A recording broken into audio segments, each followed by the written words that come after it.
Selamat pagi, Assalamualaikum warahmatullahi wabarakatuh. Berjumpa kembali dengan Budi Rajo di Padepokan Budi Rajo. Mulai dengan mengopi dulu. Bismillahirrahmanirrahim.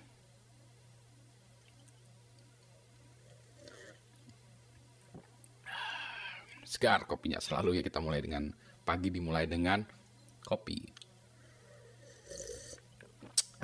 Pagi ini kopinya apa? Selalu ditanya di pagi ini kopinya apa, Pak? Kali ini pagi ini kopinya udah dibuka, yang satu ini masih bungkus yang masih belum dibuka. Kopi Gunung Tilu, Gambung Gunung Tilu, jadi Gambung ya. Kopi hutan jungle kopi. Jungle Jam Arabica luwak teknologi. Jadi ini luwak teknologi. Yang ininya dari Mas Pujo. Jadi ini kopinya ini saya dapatkan dari Mas Pujo karena dia baru buat udah habis lagi. Baru launching udah habis lagi. Kopinya memang enak ya. Orang-orang bicara tentang luwak, ini adalah luwak teknologi. Maksudnya luwak teknologi apa? Nanti saya kasihkan link ke tempatnya Mas Pujo ya, video Mas Pujo biar dia menjelaskan sedikit. Tapi ini kopinya enak. Ini yang saya minum saat ini ya, yang saya seduh. Tentu saja saya filter dengan filter saya sehingga kopinya bening ya, jernih, tapi luar biasa enaknya. Tapi kita pagi ini adalah tentang security, tentang kebocoran data. Jadi baru-baru ini ada berita lagi maksudnya lagi itu berarti bukan yang pertama kali ya, tentang sebuah kebocoran di sebuah perusahaan besar. Ada terkaitannya dengan finansial ya, datanya bocor besar, ada berapa ratus ribu data nasabah yang katanya bocor, ada berapa juta nasabah yang bocor gitu. Nah ini bukan yang pertama kalinya ya, jadi kemudian orang heboh, ini apa sih yang terjadi, gimana nih ceritanya yang terjadi gitu ya. Bagaimana pandangan saya terhadap kasus security. Kebetulan bidang keahlian saya kan security ya. Jadi begini, kalau kita lihat, kita perhatikan dari kasus-kasus sebelumnya yang mirip-mirip juga, ada perusahaan kecil dan besar. Ternyata sebagian besar kebocoran data ini terjadi karena kelalaian. Jadi bukan ada orang dalam yang beritikat buruk gitu ya. Jadi bukan ada orang dalam yang sengaja ingin membocorkan segala macam, tapi ini kelalaian. Kelalaian itu bisa macam-macam. Misalnya ada yang sedang mengupgrade, memperbaharui sistem gitu ya. Kemudian dia lupa nutup pintu belakangnya. Misalnya ada yang ngupgrade sistem pakai remote desktop gitu ya. Nanti remote desktopnya nggak ditutup sehingga orang bisa akses lewat remote desktop atau gitunya lah. Sama lah kalau kita sedang di pembangunan itu ya, lagi memperbaiki bangunan itu kan sering keluar masuk truk ya. Pintunya, gerbangnya dibuka, nah orang keluar masuk. Seringkali terjadi kealpaan, kelalaian seperti itu gitu ya. Jadi ini yang terjadi. Boleh jadi memang sudah terjadi juga kerentanan sebelumnya, baru sekarang ketahuan, bisa gitu. Jadi ada satu kerentanan yang tidak terdeteksi sebelumnya, terus kemudian terekspos. Kenapa itu bisa terjadi?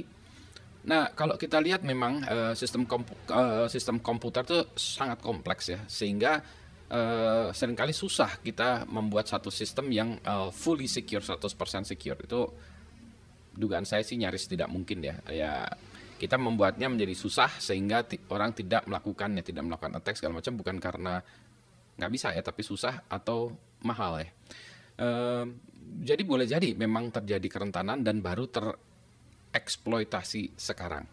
Nah ini biasanya juga dikaitkan dengan kelalaian tadi ya, dikaitkannya itu adalah dengan telat mengupdate sistem. Kalau kita pakai komputer ya, kan kita seringkali ada software update. Nah itu dia ya. Software update itu seringkali memperbaiki masalah di sistem, kadang-kadang masalah kinerja, masalah kesalahan, tapi seringkali juga masalah keamanan, masalah security. Jadi mengupdate software di komputer, kalau kita bilang service pack atau patch gitu ya. Jadi itu seringkali ketinggalan. Kenapa perusahaan tidak mengupdate? Nah seringkali juga kejadiannya, ya kadang ya, bukan seringkali kalau yang ini, kadang ketika di-upgrade softwarenya atau sistem operasinya tuh aplikasinya jadi nggak jalan, nggak kompatibel. Akibatnya aplikasi nggak bisa jalan gimana? Ya nggak bisa, bisnis proses terhenti. Jadi, nah itu dia. Jadi memang tidak semudah mengupdate OS, service pack, patch itu memang tidak semudah itu. Tapi memang harus diperhatikan itu ya. Jadi biasanya kalau orang-orang atau di perusahaan itu dia ambil updating baru, dia pasang dulu, dia apply dulu kepada mesin di sebuah tempat percobaan atau development. Tes dulu di situ, aplikasi yang dijalankan di atasnya, oke, aplikasi sukses, baru dia patch-nya atau service pack itu di roll, dijalankan di mesin production. Gitu ya. Jadi itu juga kejadian-kejadian seperti itu. Jadi kalau kita di rumah sih biasanya umumnya karena tidak sekritikal itu ya, berarti kita harus update-nya lebih gampang ya, kita update. Sama juga dengan update antivirus. Ini kalau kita sering lihat ya, antivirus kita kan kita harus update juga ya. Secara berkala memang ada muncul virus-virus baru. Kayak di kehidupan sehari aja virusnya mutasi. Kalau ini ya virusnya juga mutasi, tapi ada juga orang-orang jahat yang membuat virus baru gitu ya. Jadi antivirus pun harus tetap diupdate ya secara berkala. Jadi itu sebagian besar itu ya. Ada lagi kelalaian yang misalnya user ID dan password mudah ketebak. Tapi kalau itu kan biasanya udah lama ya. Jadi baru ketahuannya sekarang ya, ketebaknya itu. Ya itu dia, memang kan nebak-nebak juga butuh waktu ya. Ada yang butuh waktunya 3 bulan, ada yang butuh waktunya 3 tahun. Itu kan tergantung dari kompleksitas sistemnya. Kembali lagi. Jadi poinnya apa sih? Poinnya bahwa kalau kita punya sistem yang bocor gini, kemungkinan besar dugaan saya adalah kelalaian dari sistem. Nah, lantas gimana? Lantas juga itu kelalaian juga tidak boleh lepas tangan.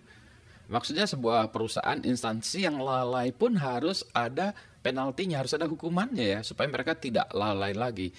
Nah, seberapa jauh hukumannya? Nah, ini yang perlu kita perdebatkan. Hukumannya masa karena lalai masuk penjara gitu ya. Kan bukan jahat. Jadi harus ada perbedaan antara orang jahat dan orang lalai atau orang bodoh gitu ya. Kalau jahat ya bisa dihukum segala macam, masuk penjara. Tapi kalau orang bodoh masuk penjara, bakalan penuh penjara kita semua ya. Lalai juga. Nah, masuk penjara, wah luar biasa penuhnya penjara kita. Tapi kan tetap harus ada hukuman supaya jerah, supaya mereka di kemudian hari menjadi lebih tidak lalai lagi. Nah, itu yang gimana caranya ya? Nah, itu yang perlu kita perhatikan itu hukumannya ya. Karena kan gini, misalnya saya menyerahkan data saya kepada penyedia jasa penyedia layanan tersebut. Nah, dia harus bertanggung jawab dong melindungi data saya gitu ya. Kalau sekarang kan kejadiannya begini, terus apa? Yang harus dilakukan apa? Yang harus dilakukan terpaksa ya. Pengguna harus mengganti password. Gimana lagi ya? Kan udah bocor datanya keluar. Jadi kalau kasus seperti ini biasanya yang bagus ya, penyelenggara itu meminta penggunanya mengubah password. Boleh jadi dipaksa pengguna passwordnya mengubah passwordnya. Boleh jadi juga yang lebih bagus tuh biasanya dikasih iming-iming. Jika Anda mengubah password Anda, maka Anda mendapat bonus 1 bulan langganan gratis, atau ada diskon, atau ada apa lagi lah gitu ya. Yang mana itu mengencourage orang-orang untuk mengubah passwordnya. Ya, tapi yang ini kalau kita lihat kan ya, yang harus kerja keras kok malah jadi usernya ya, penggunanya. Harusnya yang penyedia jasanya dong, dia yang harusnya lebih kerja keras. Itu tadi kenapa harus ada hukuman atau ada penalti.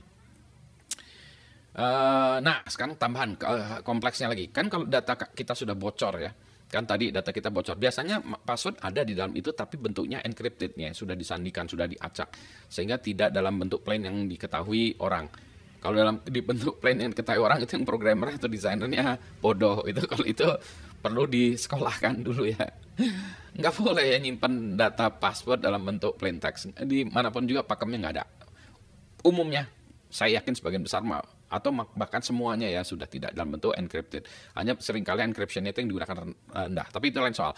Nah, assuming yang bocor di sana adalah data kita dan ada passwordnya encrypted, sehingga ya sedikit banyak aman lah.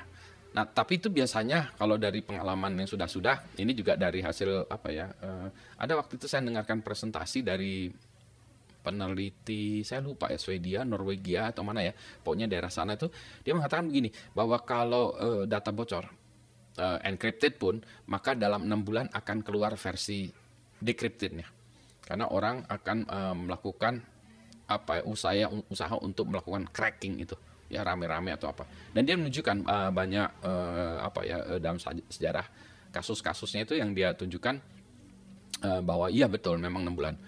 Dulu dia cerita tentang kasus Sony ya, dulu Sony, kasus apalagi ada lagi di perusahaan telepon, apakah Nokia atau apa ya, pokoknya gitulah dia cerita nih. Jadi dia cerita data yang dipresentasikan.